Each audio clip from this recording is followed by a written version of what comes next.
about Roy Moore since he officially came out and endorsed him last week. At every public appearance, at every pool spray opportunity, the president either just walks away or refuses to take questions. He has taken one question since he endorsed Roy Moore. That was at a cabinet meeting last week, but the question was about whether or not there would be a government shutdown. The president certainly has been active on social media, though, talking about Roy Moore, saying this morning, quote, "The people of Alabama will do the right thing. Doug Jones is pro-abortion, weak on crime, military, and illegal immigration, bad for gun owners and veterans, and against the wall. Jones is a Pelosi-Schumer puppet. Roy Moore will always vote with us. Vote Roy Moore." I don't expect, Shep, that we'll hear from the president in terms of anything other than a social media statement until after the election. And I'll lay $1 to say that's when he'll start taking questions. Shep.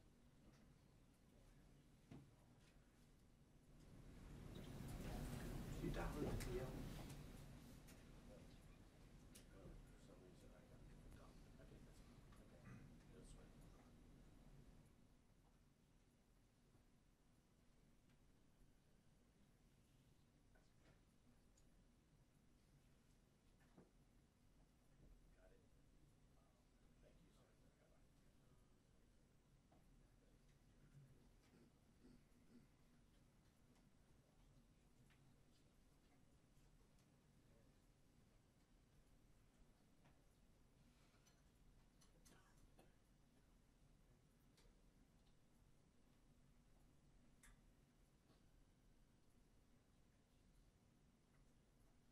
I think that's going to be the first question put to Sarah Huckabee Sanders, and we just got a 2-minute warning, so I expect that she'll be coming out any moment now.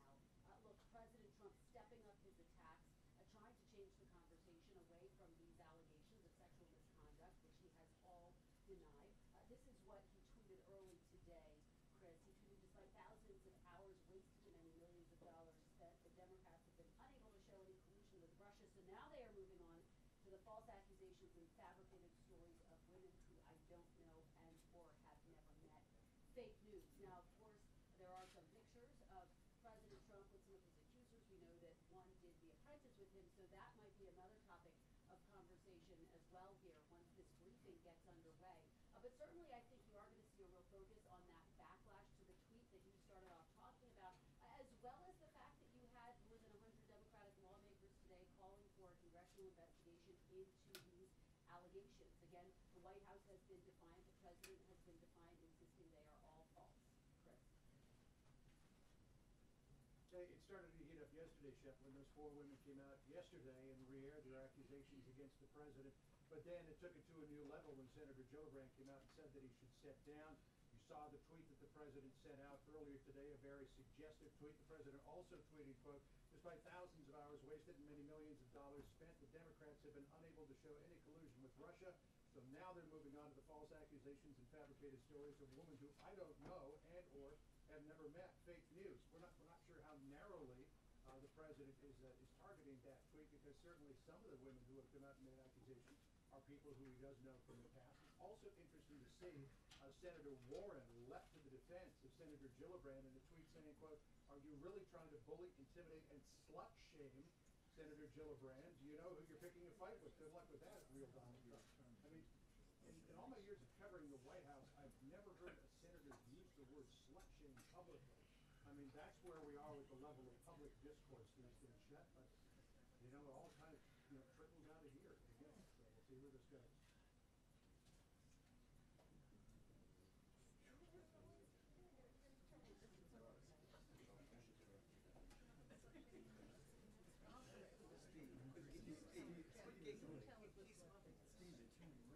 Yeah, I mean, let's see. Sarah's about to do that. I keep looking over my shoulder. We've clearly got a soft 2-minute warning, and this could go in a number of different directions. We didn't know what direction it was going to go in yesterday when it erupted into a little bit of a fight between Sarah Huckabee Sanders and a couple of my colleagues. So we'll see where the line of questioning ends up. It's always interesting to watch the varied directions that this goes in.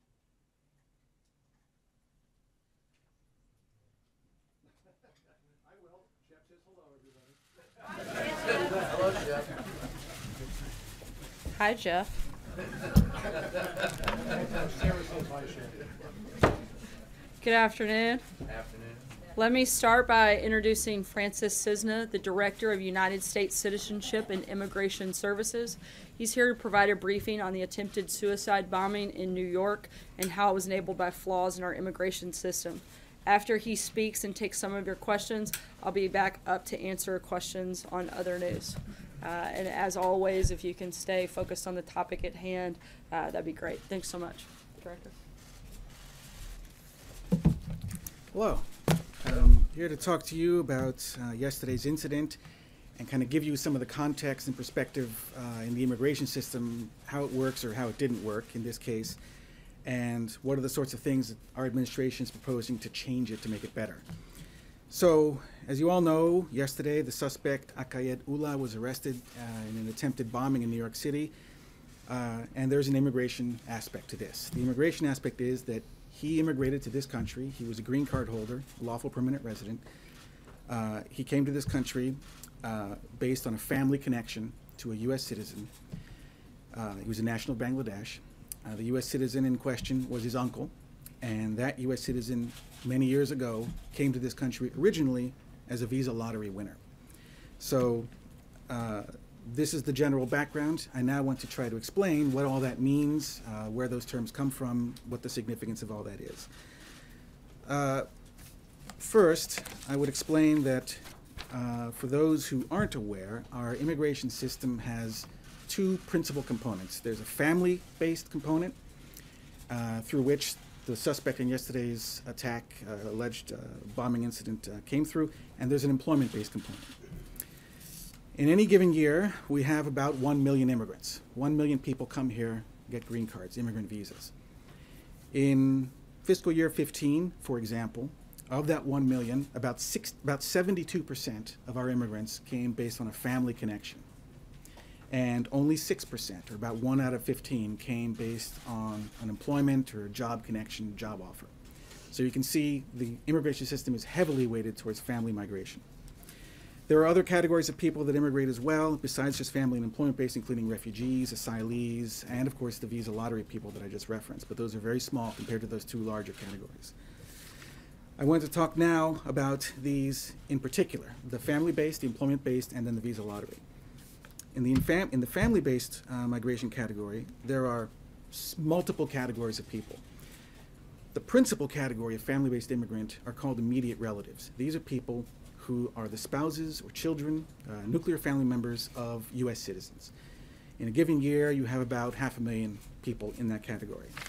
In fact, I have better numbers than that.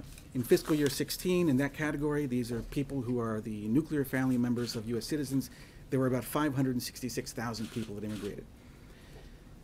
An additional category in the family-based universe are what are called preference categories. These are more extended family connections.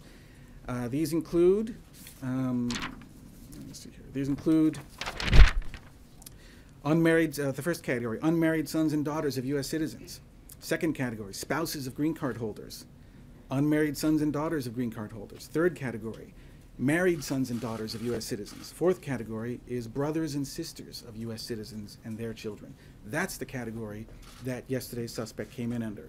So the suspect in yesterday's bombing came in under the most extreme, remote possible family-based connection that you can have under current U.S. immigration law, that being the child of the sibling of a U.S. citizen. Under the employment-based categories, that's a much smaller number. Only 140,000 slots are allocated in a year to that category, but you're really only getting about half that number of actual workers because the spouses and children count towards that cap. There you have a number of categories, including categories for extraordinary ability workers. You have people with advanced degrees. You have people who are skilled professionals, and immigrant investors. Multiple categories, but a much smaller number than the family-based categories. And again, I remind you, only 1 out of 15 of our immigrants come in under those skilled categories. Let me turn now to the diversity visa, which is the other visa program that is relevant to yesterday's events. The diversity visa, or visa lottery as it's called colloquially, is a program that was established back in 1990. There were some precursor programs before that, but basically the program as we know it was established in 1990. That lets in about 50,000 people a year based on an immigration lottery. the qualifications for registering for the lottery are that you have to be from a country that had low immigration in the previous 5 years, and the person who's applying for the lottery has to either have a high school degree or, if they have no education, at least 2 years of experience in a job that requires 2 years of training. So the criteria are very low. The problems with the visa lottery are various. First, because the criteria are so low, either you have no education at all and very little skills, or you have a minimum of education and no skills at all. And because it's a lottery, pretty much anybody on the planet who is from a qualifying country can take advantage of this. The State Department in 2003, the State Department's Inspector General Office observed that this low eligibility criteria could lead to exploitation by terrorists. They warned about this in 2003. The GAO in 2007 echoed that warning. Again, warning that terrorists could take advantage of the diversity visa program. Also, the program is racked with fraud. In 2003, the State Department IG, 15 years ago, noted that the program was rife with pervasive fraud. The fraud, the low eligibility standards, all this contribute to its potential exploitation by terrorists and other malified actors. Bangladesh is an interesting case. That's the country where yesterday's suspect came from. That country was a high user of the visa lottery program. In fact, in 2007, which was the peak year for that country's use of the visa lottery, 27% of the immigrants from that country came through that program, through the visa lottery program. Uzbekistan, which was the country of origin of the alleged, the truck driver from October 31st in New York City, in 2010, 70% of immigrants from Uzbekistan came through the visa lottery program. So that program is used as a prime avenue for immigration for many countries. Finally, let me touch on the subject of chain migration. When I use that word, what I'm talking about is a person who comes to this country and who in turn employs one of these many avenues that I just described, principally family-based, to sponsor relatives who are in the home country to come and join him or her. Because the categories that we have that I just described in family-based migration are so extensive, it's not just nuclear family. You also have, as I say, adult unmarried children, brothers and sisters, nieces and nephews. You can sponsor a person like yesterday's alleged terrorist at the extremity of that chain, and then that person in turn can sponsor people and so on indefinitely. Hundreds of thousands of people come into this country every year based on these extended family migration categories. And it is my view, it is our administration's view, that that is not the way that we should be running our immigration system. A system like that, that includes something like the diversity visa program, these extended family categories are not the way anybody would have designed this immigration system if we could start from scratch today. What we need is an immigration system that is selective. We want to be able to select the types of people that are coming here based on criteria that ensure their success, criteria that ensure their ability to assimilate successfully in our country. And random lotteries, extended family connections, that's not the way to run our immigration system. So we appeal to the Congress as they consider these matters as we speak, and in the coming weeks, to seriously take into account these concerns that we have with the way the immigration system is structured and its vulnerabilities, as I just described, and correct that. At that point, my formal comments are concluded. I'll answer any questions you have. Quick question. Yeah, in the middle. Yusuf. Thanks a lot, Mr. Cisna. I want to ask you a question about what you're suggesting. Is it your belief that the only changes that can be done to the immigration system are ones that need to emanate from Congress? Are there any things that the President can do on his own, by executive action, by executive order, to change the process for either chain migration or the visa lottery? Well, I mean, that's something we're looking at right now in USCIS, my agency, which is the agency that administers all these visa programs. And there are some things that we could do. There are some things that the President has directed us to do by executive order, in particular with the temporary visa categories. We're talking about green cards here. But if you look at temporary visa categories, yes, there's a lot of things that we could do and that we're going to do, for example, to increase protections of American workers. In the green card domain, it's a little harder. Congress has kind of occupied that field a little more densely than it has in the temporary visa area. But There could be some things that we could do to clarify how these categories are administered. Yes, sir. Yeah. Sir, there's so much talk about the DACA legislation right now. Do you think any DACA bill would have to be tied to bring in a merit-based system? Well, I mean, about 2 months ago, the president announced his immigration priorities. You can find it on the White House website. It's a long list of about several dozen priorities that we, career officials at DHS and at the other relevant immigration agencies, at the time I was a career official, came up with as the things that we need to be able to do our jobs. And in that list, there are these fixes that I'm just talking about, including getting rid of the diversity visa program because it just degrades the integrity of our immigration visa programs generally. Ending chain migration. These are all things that we have suggested in the priorities that the president advanced. So we hope and expect that Congress will take those priorities seriously and will do as much as they can to accomplish the goals that we set forth. Though that if the president signs a DACA bill, it would have to have a merit-based system. Married to that somewhere? I can't speak for the president's priorities and what he does or doesn't want in a bill, but I know that what I want is something that I can implement and that I can implement well to get at the priorities that we set forth as something that we need to do our job. Yes, sir. Would you be in favor of extending the blanket travel bans as far as the countries that are concerned, such as Bangladesh, which isn't on the list currently? My position on that is that my agency needs as much information as it can get from these other countries to be able to vet and screen people adequately to ensure that malified actors don't come into the country. To the degree that can be done under the executive order, the protocols established by the executive order, I'm all for it. But I'm not in a position to prescribe whether the blanket ban, as you put it, should be extended or not extended. I want the information that these countries can give us to screen people. Sir. How do you deal with people who have been here for years and then become radicalized once they're here? How would any of that deal with what actually happened in New York? He had been here for many years. So on that, there's 2 points. I think the criticisms that we have of the diversity visa program and chain migration, in particular the diversity visa program, the vulnerability to exploitation by terrorists because of the low eligibility criteria and because of the prevalence of fraud, that's not changing. That's a sad fact of that program. For that reason, regardless of when the person became radicalized, I just want that door shut because it's a vulnerability. It's been recognized for 15 years. Now, with respect to that person in particular and what do we do about people who radicalize afterwards, my agency in particular, is focused very much so on ensuring that immigration doesn't stop when the person gets the green card. It's an ongoing process. I view it that way. I think that we haven't. Well, because what you want is an immigrant to become a citizen. Citizenship is in the name of my agency. We ultimately want people to naturalize because naturalization is one of the best.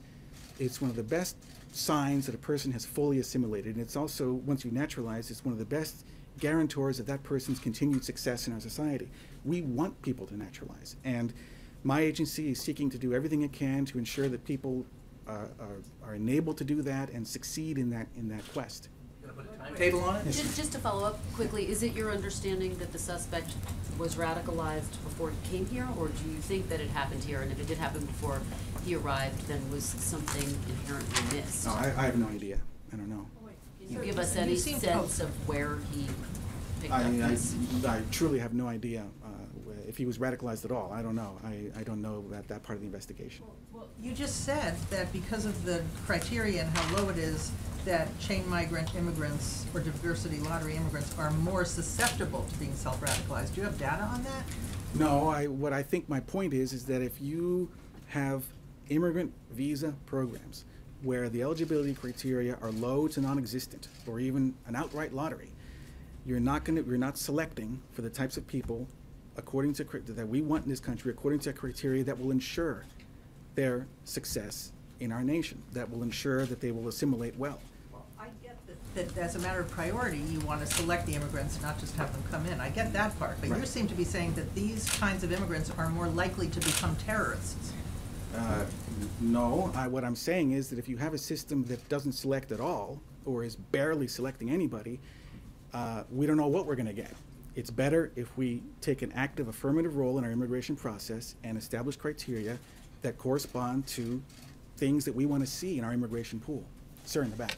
Yes, I'm sort of following from that. Data shows that immigrants actually commit fewer crimes than native-born Americans. Other than these isolated incidents, is there any data behind this plan?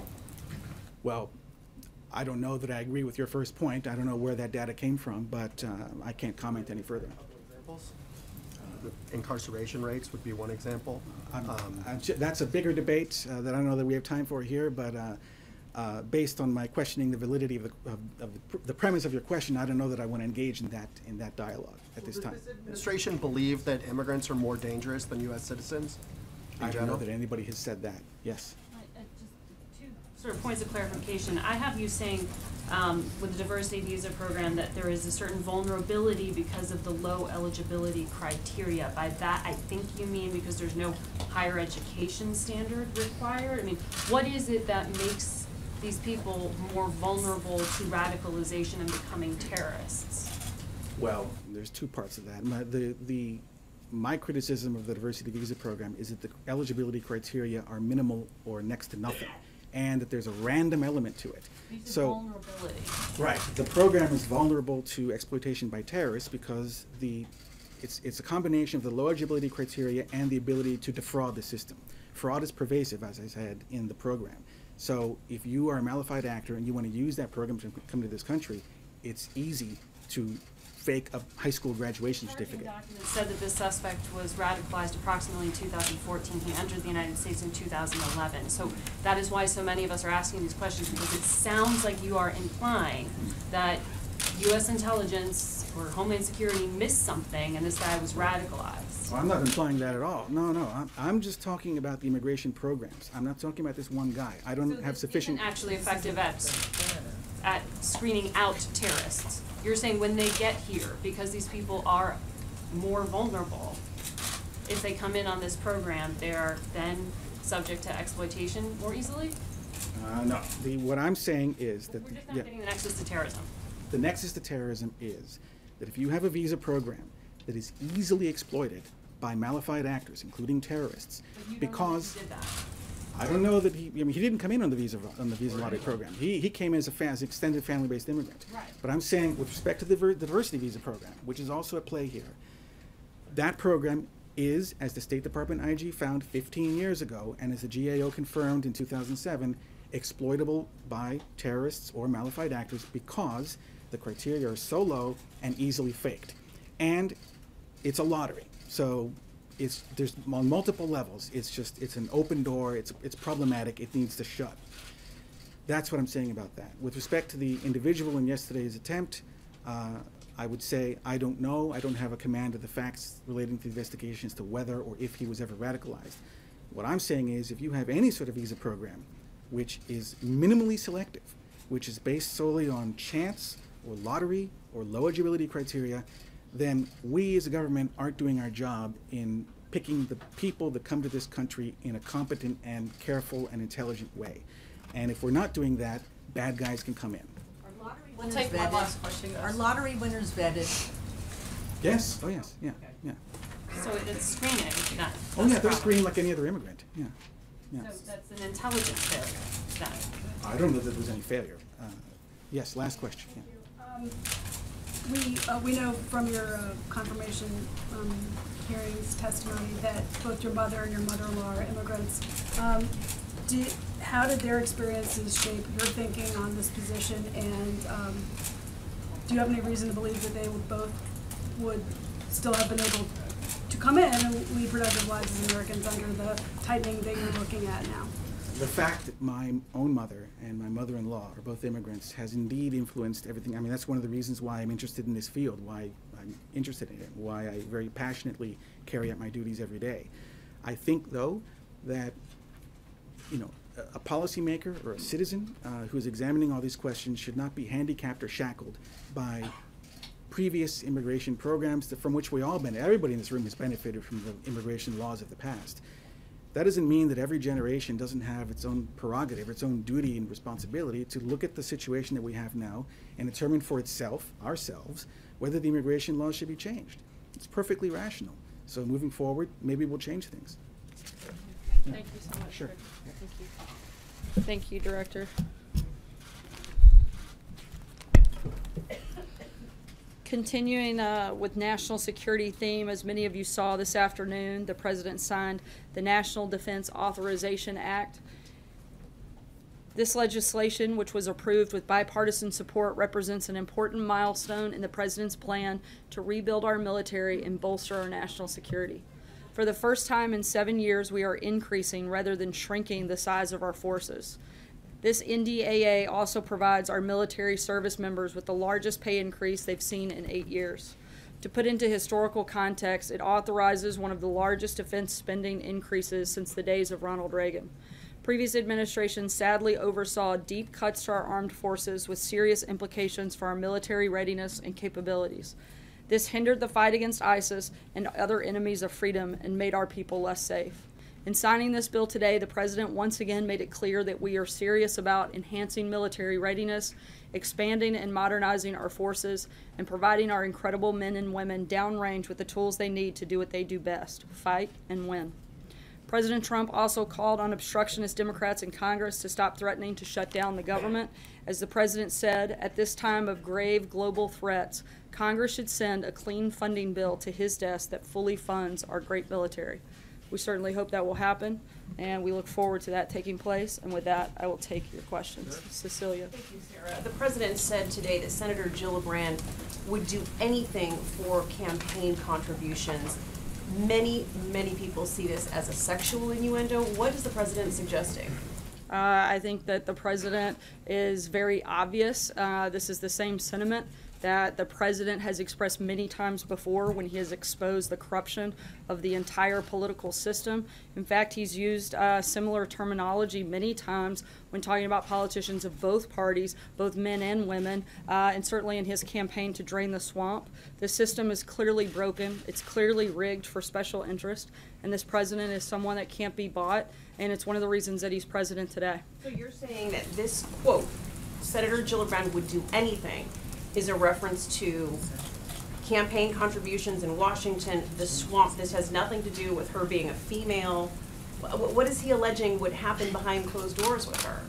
He's not alleging anything. He's talking about the way that our system functions as it is, that politicians repeatedly beg for money. That's not something new, and that comment, frankly, isn't something new. If you look back at past comments that this President has made, he's used that same terminology many times in reference to men. There's no way that this is sexist at all. This is simply talking about a system that we have that is broken, in which special interests control our government, and I don't think that there's probably many people that are more controlled by political contributions than the senator that the President referenced. Steve? Does the President want Roy Moore to be seated in the Senate if he wins tonight, and does he plan to call him tonight? In terms of calls, I'm not aware that anything is scheduled, win or lose. In terms of being seated, I can't speak on a hypothetical, certainly not one that could potentially influence an election one way or the other due to the Hatch Act.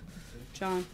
Sarah, does the President agree with his outside legal counsel that a special prosecutor should be appointed to look into the goings-on at the Department of Justice during the election campaign in 2016, since the revelation about Bruce Ohr, the former Associate Deputy Attorney General?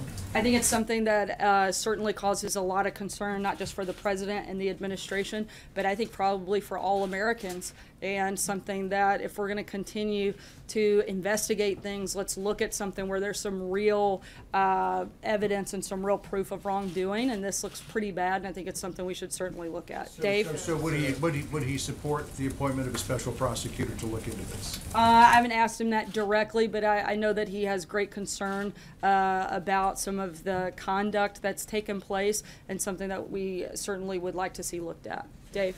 Thanks, Sarah. Congressional leaders are saying that they have no plans to reimpose sanctions on Iran by the deadline tomorrow that the President initiated back in October when he decertified Iran's compliance with the nuclear deal. Is the White House okay with this no action? And if so, where are the teeth in the President's move to decertify them from compliance? Look, the administration continues to make encouraging progress with Congress to fix the U.S.-Iran deal and address long-term proliferation issues. There was actually no deadline to act by this week, as the administration did not ask that Congress introduce legislation to reimpose JCPOA-related sanctions. Jordan? Thanks, Sarah. Senator Grassley said that he's advised the White House to reconsider the nomination of Jeff Mateer to the federal court in Texas and Brett Talley in Alabama. Has the president spoken to Senator Grassley about his concerns, and does the president plan to pull back those nominations? I'm not sure if they've spoken directly. I'll have to check and circle back with you. Matthew? Thanks, Sarah. Bashar al-Assad and Rodrigo Duterte both recently have used the phrase fake news to dismiss damaging reports about their regimes. And a state official in Myanmar recently said that the Muslim minority Rohingya don't exist and added it's fake news. Is the White House concerned at all about authoritarian regimes adopting this phrase, fake news, to try to delegitimize the press? And does President Trump bear any responsibility for the popularization of this phrase among some world leaders? I think the White House is concerned about false and inaccurate information being pushed out and to mislead the American people. I think I made that clear yesterday. In terms of other leaders, I'd have to look at their comments to be more specific on what they've said, but our concern is making sure that the information that the people receive in this country is fair and accurate, and when it isn't, that it's corrected in the same fashion in which it was first presented when it was wrong, which is very rarely the case. Kristen? The term fake news, that doesn't, Sorry? when you hear autocrats using the term fake news to describe events that reflect poorly on their regimes, that doesn't cause concern here? Look, I'm not going to speak to specifics of another country when I don't know the details. What I can talk about are the problems that we have in this country with inaccuracies that happen frequently within news stories. And so I feel comfortable speaking about. Without that information and that detail in front of me, I don't want to weigh in too deeply. Kristen? Thank you. The president tweeted today that the accusations against him are false, fabricated stories of women who I don't know and or have never met, fake news. And yet the reality is he's pictured with a number of the women who have accused him of the misconduct. So do you concede that that part of his statement is not true? The president was referencing the three individuals that were part of a press conference yesterday, and simply stating that you don't know someone means that you don't have a relationship with them. So he was referencing all of his accusers because they're... Correct. He was referencing the three from yesterday. And Sarah, members of Congress have called for an investigation into these accusations. If President Trump is confident that they are not true, would he support such an investigation? Look, the president has answered these questions. He has spoken to these accusations and denied and pushed that they are all false and fabricated accusations. Frankly, I think if Congress wants to spend time investigating things, they should probably focus on some of the things that the American people would really like them to investigate, like how to secure our borders, how to defeat ISIS, how to pass tax reform that actually impacts them. If you look at the issues and poll after poll after poll taken by a number of the outlets in this room and pushed out regularly, the issues that are top mind, number one every single time: the economy, jobs, national security, immigration, healthcare. Yet we never talk about those issues. In fact, 90% of the coverage that is happened. Hold on, I'll let you finish. I'm going to finish this statement. 90% of the coverage that comes out of the media is negative and rarely covers those topics. And those are the things that the American people want to talk about. If Congress wants to investigate something, I think that they should look at some of the priorities of the people that they actually represent. Discussed in businesses all across the country. There have been a number of people who've been fired over this. So why not allow this congressional investigation to go forward, and the president, if he's confident in the accusations being The false? president has addressed these concerns. He's addressed them directly. You guys spent months talking about them on the campaign trail, and the American people voted for this president. They have confidence in this president, and they wanted him to lead our country, and they wanted him to focus on things like the economy, focus on health care, focus on fixing our broken tax system, focus on fixing our borders, and focus on national security. That's what we're here to do. That's what we're focused on. These questions have been asked and answered, and we're ready to move forward and focus on the questions of the day that the American people have. April?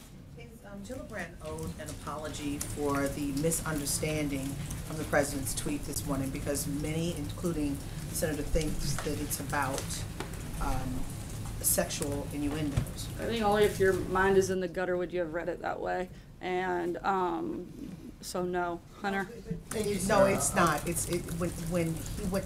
What he said was open, and it was not mined in the. He's obviously talking about political partisan games that people often play and the broken system that he's talked about repeatedly. This isn't new. This isn't a new sentiment. This isn't new terminology. He's used it several times before. As I said a few minutes ago, he's used it several times before, referencing men of both parties, in fact. And so I think that if you look back at the past comments he's made, it was very clear what his reference was. Hunter? Thank you, Sarah. So looking at this issue with the system, the president gave almost $8,000 to Senator Gillibrand over the years.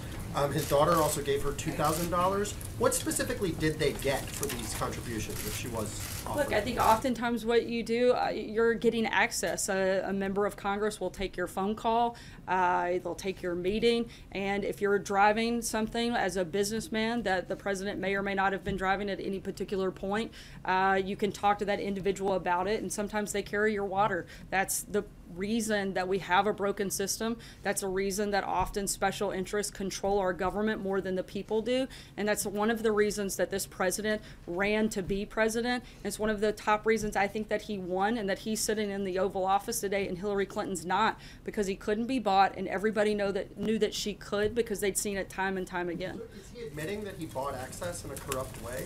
Look, I think he is admitting that he's participating in a rigged system.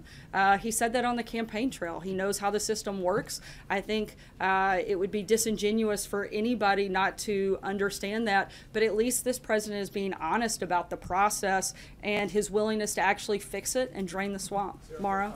So, Kirsten Gillibrand called for him to resign, and he says over and over again that he's a counterpuncher. So the next day after she does that, he wakes up and you're saying that he's tweeting about the campaign finance system. Is that what you're saying? I'm talking about the fact that she's controlled by special interest. I'm talking about the fact she's a wholly owned subsidiary of people that donate to her campaign. She's a puppet for Chuck Schumer. I'm talking about a number of issues that she has, none of which make her an independent individual, but more somebody that is controlled by people that help donate money to her cause. That's simply all I'm stating. What reform does the president want? Look, the president's been talking about the need for us to put a stronger ban on lobbyists participating in the government process. We've taken a stronger ethics pledge under this administration than previous administrations. I think those are some of the first steps and something that we're going to continue working on over the next 7 years. John? Thanks a lot, Sarah. You're familiar with the president's tweets. He tweets pretty often. In this particular, I've noticed that too. Yeah, a little bit. In this particular case, his criticism of Senator Gillibrand was very personal.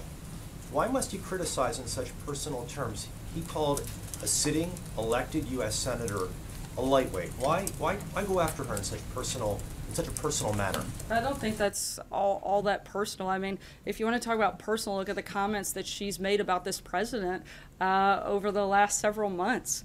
Look, the president is always going to be somebody who responds. We've said that many times before, and he's simply talking about a system that doesn't work for the citizens of this country, and he wants to fix it. Trey? Thanks, Sarah. Two quick questions for you. One following up on John's question from earlier about a second special counsel. Does the president have confidence in the FBI as it exists today? Look, the president has confidence in Director Wray and his ability to clean up some of the mess left behind by his predecessor. I know I've addressed that before, and he certainly has confidence in the rank and file members of the FBI. Follow up on foreign policy. Today, Bloomberg has an article out about the Trump administration encouraging Saudi Arabia to consider bids from U.S. companies as it relates to building nuclear reactors. Does the president see this as an opportunity to bring up human rights in Yemen during these talks with Saudi Arabia? I'm not aware of those specific conversations in this process, so I would have to ask and certainly get back to you. Take one last question, Margaret. Thank you. H.R. McMaster gave some really interesting remarks at a luncheon earlier today, and he spoke in really strong terms about China and Russia. He said they were undermining the international order and stability and ignoring the sovereign rights of their neighbors and the rule of law. He went on to talk about Russia in particular.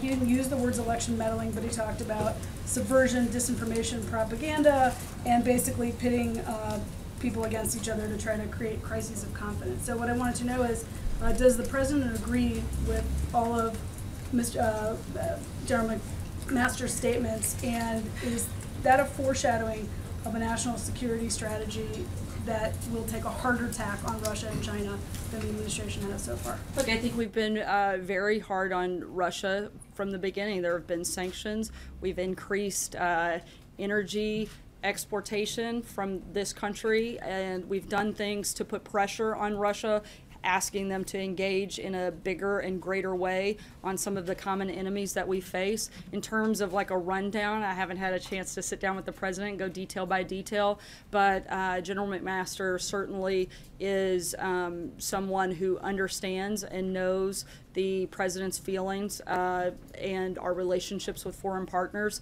and something that we certainly feel confident in him speaking about. Thanks so much, guys. Get the president out here, right on the podium. Could we please see the president out?